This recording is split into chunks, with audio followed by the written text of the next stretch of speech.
On retrouve nos invités Eric Johnson, Firmet Kouagbo et Jean Tchabli pour la suite de l'émission avant de filer à Tripoli. En Libye, nous restons un peu à Ouagadougou, au Burkina Faso, où on a installé la première usine de production de médicaments génériques. On donne la possibilité au doyen Eric Johnson de chuter d'abord. Eric, vous aviez la parole. Donc, je disais que quand il y a de ces faux médicaments qui circulent même dans les pharmacies, je crois que la seule possibilité qu'on a aujourd'hui, et je crois que selon la directive de la CEDEAO, c'est qu'il faut marquer tous les produits qui rentrent dans les pays et qui sont vendus à la population.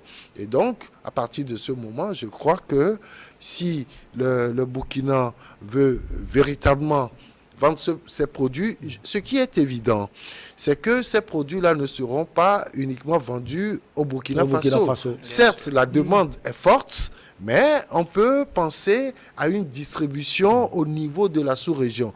Puisque qui dit le Burkina dit le Mali, dit le Niger, dit le Togo, etc. Parce que nous avons les mêmes difficultés en termes de santé. Et donc, l'apport d'un peu partout, ça peut aider les autres. Et donc, je crois que si on veut véritablement que ces produits-là soient des produits fortement qualifiés, il faut mettre des garde-fous pour que ces produits-là ne soient pas contrefaits et véritablement que les douanes aussi travaillent. Alors, durant la période de Covid, je pense que Eric Johnson l'a touché, on a vu la nécessité de développer une production locale. Alors, c'est une usine importante finalement, Jean Tchabli, dans la mesure où elle va contribuer à mettre à la disposition des populations des médicaments à moindre coût. Bien sûr, nous avons vu que pendant la Covid, nos États avaient des difficultés à s'approvisionner en matière de médicaments, puisque ceux qui nous fournissent d'habitude les médicaments avaient plus de problèmes que nous. Et donc, ils réservaient une bonne quantité de leur production pour eux-mêmes d'abord, pour leur population, avant de penser à nous. Donc, cela nous interpelle, cela interpelle nos États à mettre en place justement ce genre d'usine pour que dorénavant nous n'ayons pas de problème, puisque la catastrophe sanitaire qu'on annonçait pour l'Afrique, c'était justement dû au fait que l'Afrique n'avait pas d'usine de production, notamment, l'Afrique n'avait pas d'usine de production de médicaments. Je crois qu'en le faisant, nous nous mettons à l'abri de beaucoup de problèmes. Et ça doit inspirer tous nos États pour qu'ils emboîtent le pas et mettre en place ce genre d'usine. Ici, au Burkina, je crois que c'est une personne physique qui met en place c'est un entrepreneur, c'est un pharmacien qui met en place l'usine.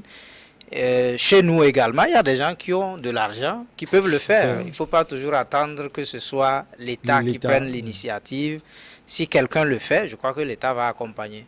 Donc, Covid nous a donné des leçons. Il ne faut pas qu'une autre catastrophe arrive encore et que nous ayons les mêmes problèmes. En réalité, l'homme doit pouvoir s'inspirer des difficultés, des expériences passées pour construire son futur en fait. Alors, comme il l'a dit, l'initiative reste, si on peut le dire, un aiguillon pour toute l'Afrique. Le Togo, le Burkina, le Ghana, pourquoi pas. Bon, le Burkina, lui, là, a commencé. Oui, bien évidemment. Deux petites choses. La première chose, il y a une chose qu'on nous reproche souvent et qui constitue un obstacle à ou qui constituerait un des obstacles à notre développement et épanouissement, c'est que la consommation intérieure n'est pas forte. Ouais, notre consommation intérieure, nous dépendons beaucoup plus de l'extérieur. Surtout en termes à plusieurs niveaux. À plusieurs niveaux. Par exemple, si le Burkina Faso arrive à résoudre ce petit problème et que l'État en profitait pour investir dans la recherche, ce serait déjà une bonne chose. Revoir les offres de formation dans les universités burkinabées au niveau des sciences, au niveau de la médecine. Et si on investissait un peu plus dans la recherche. On change un peu les offres de formation. On envoie peut-être certains Burkinabés aller se faire former dans des universités étrangères, internationales ou occidentales, même chinoises, indiennes. Et là, que ces étudiants reviennent et que l'État continue la subvention et qu'on aide ces jeunes-là à installer ce qu'ils ont vu de l'autre côté, à installer ça au pays. Je pense qu'on va se développer facilement. C'est ce que les Chinois ont fait. Les Chinois, à un moment donné, on dit on se donne 100 ans pour se développer. Donc on envoie les gens aux États-Unis, en France, maintenant allez voir, allez copier les formules scientifiques là, vous venez. Et là, à partir de là, ils ont commencé par installer les usines, ce qu'ils ont vu au niveau des Occidentaux. Je pense qu'on peut toujours, ce n'est toujours pas trop tard. On n'avait pas de politique de développement sur 100 ans en 1960, mais aujourd'hui, on peut se donner cette responsabilité pour pouvoir élaborer une petite politique sur peut-être 20-30 ans, sur plusieurs plans. Au niveau de la santé, je pense que c'est une aubaine. Il faut en profiter pour investir dans la recherche. Et aussi, ce qu'on ne dit pas, c'est que c'est des dizaines d'emplois qui sont créés. Oui. C'est important. C'est des dizaines d'emplois qui sont créés. Quand vous investissez dans la formation et que vous mettez en pratique la formation, c'est des emplois qui sont créés et aussi la consommation intérieure prend un coût favorable. C'est ça, en fait. Vous voyez, je donne toujours cet exemple, l'exemple de la Grèce. La Grèce a plombé à un moment donné, ou s'est plombée à un moment donné parce que, à l'époque, la Grèce, l'économie était à un niveau très bas. Parce que la Grèce dépendait beaucoup plus de l'extérieur et aussi la Grèce n'arrivait plus à exporter. La corruption était importante. Je pense que la même chose, on nous les reproche. Si le Nigeria arrive à se développer un peu, c'est parce qu'ils ont misé sur la consommation intérieure. Les biscuits, les chocolats, c'est beaucoup de produits, ça vient du Nigeria. Parce que au lieu qu'on envoie de l'argent à l'extérieur pour s'approprier ou pour s'approvisionner, il y a une bonne partie qui est résolue à l'interne. Donc je pense que c'est une bonne chose qui doit inspirer beaucoup d'États africains. Nous, Togo par exemple, c'est comme au Togo, on dit on a beaucoup de millionnaires, hein. Les gens disent on a beaucoup de milliardaires. Les gens le disent. On dit les gens le disent dans la rue, hein, disent dans la rue que sauf en Yacingbe, il y a eu beaucoup de milliardaires qui ont été fabriqués et qui peuvent créer donc des unités. Qui peuvent créer des unités, ce genre d'unités. Donc c'est une très bonne chose. Mais sauf que la différence c'est que nous, nos milliardaires, nous ne les connaissons pas. Allez, on va quitter donc Ouagadougou pour Tripoli, des gouvernements parallèles. Un retour à la guerre civile, une volatilité politique des affrontements armés dans Tripoli, plusieurs mois après la deuxième guerre civile libyenne entre 2014 et 2020 qui s'était achevée après de violents affrontements ayant vu s'affronter deux gouvernements concurrents, l'un à Tripoli à l'ouest et l'autre à Tobrouk à l'est. La Libye s'enlise à nouveau progressivement dans un conflit politique et de plus en plus militaire. Alors c'est le constat de l'ONU qui craint le déclenchement d'une nouvelle guerre civile. Jean Chabli, la troisième peut-être. Peut-être une troisième guerre civile. Bon, la Libye est un problème complexe. Moi, quand j'analyse ce qui se passe là, je me dis que la solution n'est pas pour demain. Parce que, en réalité, ceux qui sont au pouvoir, les deux camps qui s'affrontent, ils ne maîtrisent pas le système. Ils sont de loin téléguidés par des puissances extérieures qui cherchent à mettre une mainmise sur les ressources de la Libye. Et donc, quand c'est comme ça, et qu'on vous promet tout, ça dit que ceux qui les appuient leur promettent le pouvoir absolu quand ils vont arriver à dégager les autres, ça va être difficile qu'un camp cède. Ça va être difficile qu'un camp cède. L'affrontement va toujours évoluer parce qu'il y a beaucoup d'armes qui ont été larguées par Sarkozy et l'OTAN de façon générale. Toutes ces armes-là, quand quelqu'un a une arme, il a un besoin et qu'il n'arrive pas à le satisfaire, c'est le moyen le plus facile d'obtenir le besoin. Et c'est ça la difficulté de la Libye. Alors, Eric Johnson, qu'est-ce qui divise dans les frères libyens? Situez-nous exactement dans la configuration politique de ce pays, parce que des fois, des analystes même se perdent. On voit la communauté internationale qui est souvent présente, l'ONU parle, mais on voit l'absence quasi totale de l'Union africaine. Non, il faut reconnaître une chose, je crois qu'en off, quand on discutait, tout le monde était d'avis que ce sont les Occidentaux qui ont détruit ce pays, c'est eux qui ont poussé à la guerre, et aujourd'hui, ils font les pompiers. Quand... Pompier pyromane. Ouais, Oui, pompier à la pompier fois pyromane, pyromane, voilà. Oui, c'est justement ça. Je crois que quand on remonte un peu à l'avènement de, De la guerre, vous voulez dire, ou de du quoi? décès Du décès de Kadhafi. de Kadhafi, hein, de notre très cher regretté Kadhafi, il faut toujours le dire. Parce que, quelle que soit la façon dont il gérait son pays, Kadhafi était un dictateur. Néanmoins, il y avait la paix en Libye et il y avait la paix dans la région. Quand vous appuyez une rébellion en lui donnant des armes pour s'attaquer à un régime en place, les conséquences, comme l'a toujours dit quelqu'un, on sait quand commence la guerre, mais on ne sait jamais quand ça finit. Et donc, la conséquence, c'est que nous subissons tous, Africains, ce qui se passe en Libye. Mon pauvre pays, le Togo, qui est attaqué par des terroristes, des djihadistes, pour quelles raisons? On ne le sait pas. On ne peut pas aujourd'hui dire concrètement que voilà les raisons pour lesquelles les gens sont en train d'attaquer notre pauvre pays. Tout ça provient de la chute de Kadhafi. Pourquoi? Mon collègue venait de dire tout à l'heure qu'il y a eu distribution d'armes. Oui, on a largué des armes. Et finalement, les gens ont expérimenté ces armes-là et aujourd'hui, ils en achètent. Nous ne fabriquons pas d'armes en Afrique, mais nous utilisons beaucoup plus les armes que quiconque. La source de cette guerre en Libye, il faut le dire, et il faut que les Africains se réveillent en sachant que c'est la décision du Conseil de sécurité Les Nations Unies.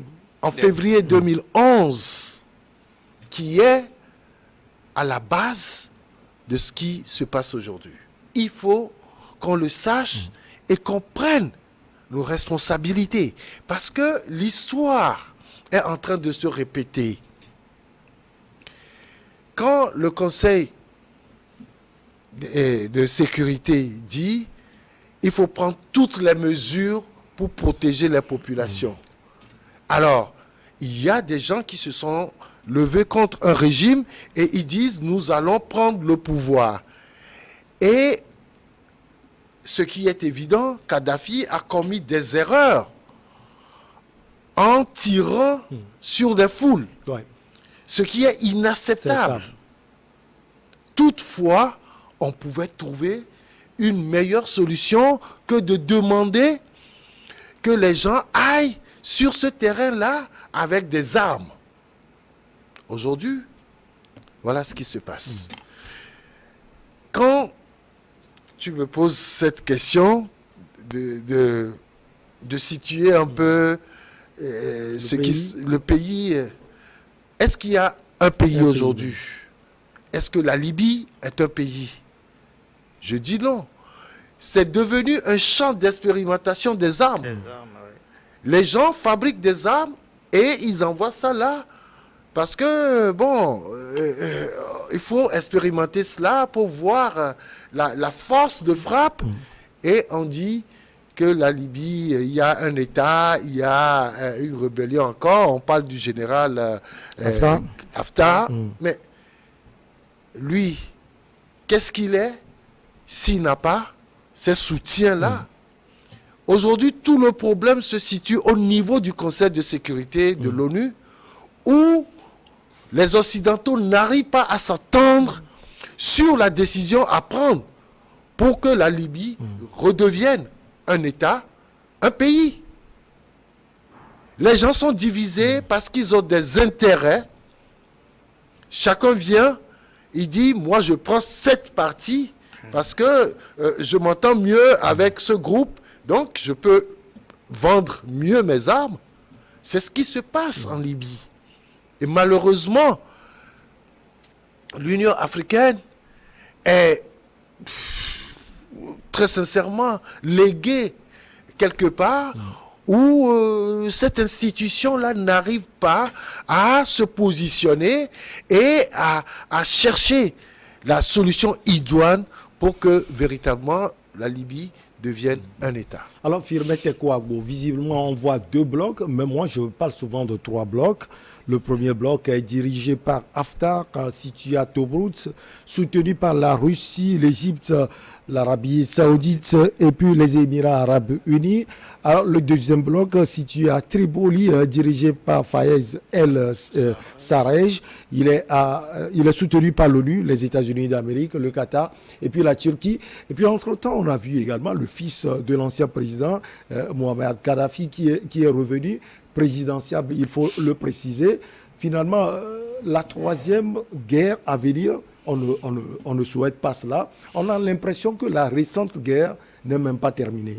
Non, est-ce qu'il y a une guerre qui va prendre fin?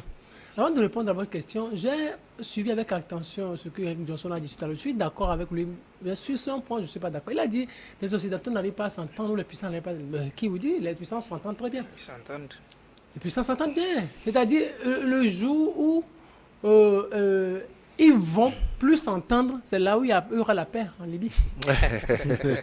Bien sûr. Le jour où ils vont plus s'entendre, parce qu'aujourd'hui, c'est la confiance. On trouve confiance. cela un peu paradoxal. Un peu paradoxal, parce qu'ils veulent que la situation soit comme ça. Parce que ça leur profite énormément. C'est tout. Ça leur profite. C'est la suite de la conférence de Berlin. Vous avez cité toutes ces puissances-là. Donc on se partage, vous voyez, dans un pays, il y a des puissances qui viennent là, et s'installer et puis manipulent les groupes, c'est tout. Donc les puissances sont là, mais c'est du cynisme ce que les Nations Unies sont en train de faire. C'est du pur cynisme ça. Qui a déclenché tout ça? Qui a causé tout ça? C'est les Barack Obama, c'est les Nicolas Sarkozy, c'est les Gordon Brown à l'époque, les Tony Blair, l'OTAN et autres qui ont causé ça. Le Kadhafi, parce qu'il a eu à embêter les Occidentaux à un moment donné, et on lui a regardé, on lui a dit, mais monsieur, on va vous montrer. Mais sauf que lui aussi, il a tellement commis d'erreurs qu'il a compris que les Occidentaux pardonnent. Ils ne pardonnent jamais. La première erreur qu'il a commise, on l'a plusieurs fois dit ici, c'est que quand il est allé devant les Nations Unies, il a déchiré la charte des Nations Unies. La charte des Nations Unies, on se souvient encore. Ça ne se fait jamais. Vous vous rappelez, en 2006, il y avait l'Assemblée Générale des Nations Unies, il y avait Hugo Chavez qui était là, qui était arrivé devant les Nations Unies, qui devait prononcer ce discours. Après, il a dit, vous savez, je viens de sentir quelque chose. Hier, le diable était là. Le diable était là. George Bush, je l'ai senti ici. Le diable était là. Ouais. Vous avez vu comment il a fini? Vous avez vu comment il a fini? Les Occidentaux ne pardonnent pas. Kadhafi, il a déchiré la charte. Première chose. Deuxième chose, quand il était, je l'ai toujours dit aussi, quand il est, il faut le répéter pour ceux qui nous suivent, pour qu'ils sachent que les Occidentaux sont cyniques, qu'ils sont en train de nous manipuler seulement. Deuxième chose, il est 10 décembre 2007, il va voir, il est bien reçu au palais de l'Élysée. Il a promis des contrats mirobolants à Sarkozy. Et Rama s'était opposé à son arrivée parce qu'il a dit, mais on ne peut pas offrir dérouler notre tapis rouge à un sanguinaire, à celui qui a les mains mouillées de sang, ce n'est pas bien. Mais regardez là où le petit truc a commencé. Kadhafi et Sarkozy se sont bien parlé. Maintenant, face à la presse, on demande à Sarkozy, monsieur Sarkozy, est-ce que vous avez parlé des droits de l'homme avec Kadhafi? Il a dit oui. J'ai dit à monsieur Kadhafi combien était importante la question des droits de l'homme. Mais, devant France 2, Poujada posait la même question à Kadhafi. Il dit, si vous avez parlé des droits de l'homme, il dit le contraire. Il dit jamais. Donc en diplomatie, ça ne se pardonne pas. Mais l'autre chose, quand il est retourné, Il n'a plus envoyé il n'a même pas pu envoyer un seul euro à Sarkozy pour, c'est-à-dire remplir ses obligations contractuelles. Ça veut dire les contrats qu'ils ont conclus, rien n'a été décidé ou rien n'a été conclu. Vous voulez dire que c'est cela la source même, rien n'a été de ces respecté. problèmes. C'est la source de ces problèmes-là. Et l'autre chose, pour conclure à ce niveau, c'est que quand les gens disent que les gens sont sortis pour faire partie Kadhafi, c'était faux. C'est la même chose au Burkina Faso. Mais c'est parce que les Occidentaux ont décidé que toute la région là, il fallait la bousiller. Ça a commencé en Tunisie. En Tunisie, un 17 septembre, avec Mohamed Bouazizi. Il s'est immolé. Il s'est immolé. Après, Ben Ali est parti. Hosni Moubarak est parti. Après, c'est venu au niveau de Kadhafi. Et maintenant, les Libyens étaient sortis. Pour faire quoi? Parce qu'à l'époque, en 1996, Kadhafi avait fait arrêter des étudiants, des biologistes, des opposants, il les avait arrêtés injustement. Et arrivé au moment donné, il disait, mais on ne sait pas pourquoi on nous a arrêtés. Et Kadhafi a demandé à ce qu'on les tue en prison. On a tué un bon homme. Vous voulez dire aussi qu'il a fait des erreurs? Non, c'est pas ça. Maintenant, en 2011, lorsque cela a commencé en Tunisie, les parents de ceux-là qui l'a fait tuer en 1996 sont sortis, non pas pour demander le départ de Kadhafi, mais pour demander que lumière soit faite par rapport à l'assassinat de leurs proches en 1996. Et Kadhafi, lui, n'a pas voulu comprendre. Il a dit, ils sont manipulés. Il a commencé par les tuer. C'est l'erreur qu'il a commise, c'est qu'il a commencé par les tuer. Et maintenant, ça a commencé par avait promis des rivières de sang. Encore 2 secondes. C'est la même chose qui s'est passée au Burkina Faso. Les Burkinabés ne sont pas sortis pour faire partie de Blaise Compaoré. Ils sont partis parce que la France avait demandé à Blaise Compaoré de partir. Les Occidentaux, ils déciment notre continent. Et c'est la même chose avec ce qui est en train de se passer au Burkina Faso, au Mali et en Guinée. Si vous voyez ces 3 officiers-là, ils ont été formés par les Américains. C'était pour faire quoi? C'était pour faire quoi? Répondez. Alors, ce sont ces 3 personnes qui peuvent faire. C'est toi qui as la réponse. Alors, Jean Tchabli, comme c'est l'ONU qui le dit, on peut quand même avoir des inquiétudes sur l'avenir de la Libye. Comment, selon vous, trouver une solution à ces crises répétées dans ce pays? Bon, il y a aussi il faut dire que très souvent, l'ONU, l'OTAN, c'est des alarmistes. En fait, ils veulent créer une forme de psychose dans l'esprit des gens pour que finalement, en fait, on vous manipule, on vous pousse à l'affrontement. Revenons, faisons une parenthèse par rapport à Covid. On avait promis que selon des études, il y aurait des charniers ou, disons, en Afrique où il y aurait des cadavres partout. Ce n'est jamais arrivé. C'est pour dire aussi que politiquement, sur le plan politique, on manipule aussi les consciences des gens. On vous dit qu'il y a risque de guerre civile. Maintenant, c'est aux populations de comprendre en principe. Nous vivons sur le terrain, nous sommes là, nous disons qu'il n'y a pas risque de guerre civile. Mais comme ils expérimentent, comme le doyen le disait, toujours des armes, c'est vraiment compliqué. Je l'avais dit au départ,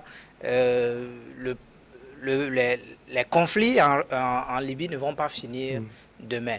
Et je voudrais ajouter à ce que monsieur Teko disait, il faut aussi ajouter aux chefs d'accusation contre ou qui ont milité en faveur de la mort de Kadhafi, que les États-Unis devaient beaucoup d'argent à la Libye. Ils devaient beaucoup d'argent à la Libye. J'ai suivi un document qui le dit explicitement. Ils devaient beaucoup d'argent à la Libye. En éliminant Kadhafi, bon, on éponge. Et en même temps aussi, puisqu'il est mort, s'il y a un gouvernement stable en Libye, un gouvernement stable qui gère vraiment la Libye, mais ils vont réclamer les dettes à tous ceux qui doivent de l'argent à la Libye. Donc il faut déstabiliser le pays pour que personne ne parle plus de dettes. Et comme ça, ils peuvent siphonner facilement et sans inquiétude le pétrole libyen. Eric Johnson, on a vu cette sorte de banqueroute. C'était déjà l'année passée où les élections, ces élections n'ont jamais eu lieu. D'abord, les législatives en fin d'année, c'était en décembre. Et puis les élections présidentielles. Vous pensez véritablement que c'est ça aussi le problème de la Libye? Si c'est qu'on est arrivé à organiser ces élections, à choisir les députés, les représentants du peuple, pourquoi pas un président, on aurait pu trouver la solution. Tant qu'il y a les armes qui circulent dans ce pays, il n'y aura jamais d'élection. Il faut que ce soit clair pour nous tous. Je voudrais réagir par rapport Le développement de Firmin Tekou à Agbo. ce que Firmin disait, que les Occidentaux s'entendent toujours. Tu sais, quand ils veulent avoir quelque chose dans nos États. pays, c'est très facile pour eux. Vous ne pouvez pas imaginer quel stress nos chefs d'État ont aujourd'hui, il faut le dire, hein, quand ils reçoivent des appels de leurs collègues occidentaux. Même des ministres occidentaux. Ce qu'ils veulent, ils doivent l'avoir tout de suite. Ce qui fait que, aujourd'hui, quand on va au Conseil de sécurité des Nations Unies pour dire qu'il y a un risque de guerre, c'est que les gens sont déjà prêts, puisqu'on a parlé même des mercenaires qui sont déjà sur le terrain. Les mercenaires ne viennent pas pour ne pas travailler. Pourquoi on parle de mésentente au niveau du Conseil de sécurité? Il y a eu, tu en avais parlé, la conférence de Berlin. Aujourd'hui, c'est l'Allemagne qui est à la tête du Conseil de sécurité des Nations Unies. Ce qui a été fait en Allemagne, l'Allemagne souhaiterait que cela s'applique. C'est l'Allemagne ou bien la Chine? C'est la Chine. C'est la Chine, La actuellement ou bien avant? À la présidence du Conseil de sécurité. Donc, avec ça, il faut commencer par dénoncer ceux qui ne sont pas d'accord avec le groupe que l'Allemagne soutient. C'est là, on parle de mésentente. Ce n'est pas ce qu'ils décident entre eux derrière, mais ce qui se passe sur le terrain, parce qu'il y a toujours des affrontements. N'oublions pas que, par exemple, les premiers drones fabriqués par la Turquie ont été expérimentés en Libye. En Libye. La Russie qui dit aujourd'hui qu'elle n'a pas de troupes en Libye est le premier fournisseur d'armes à un groupe armé en Libye. Vous le permettez, on va marquer la pause pour le journal puisqu'on nous attend. On revient, Eric Johnson, le doyen. On revient également, Jean Tchabli et Firmin Tekou Agbo pour la suite.